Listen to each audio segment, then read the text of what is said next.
notice I didn't tighten the screw right up.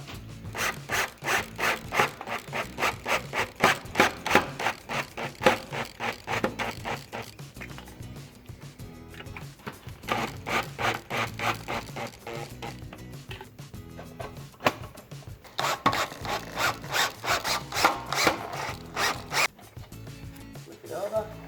So you flip it over so it's the right way. Slot it into place.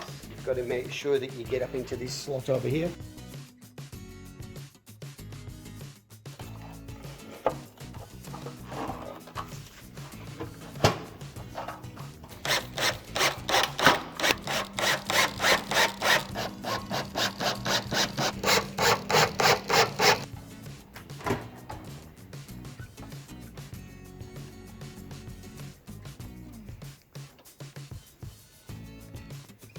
White spaces down,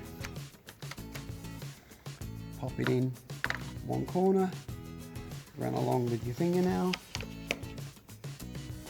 Once the window is installed,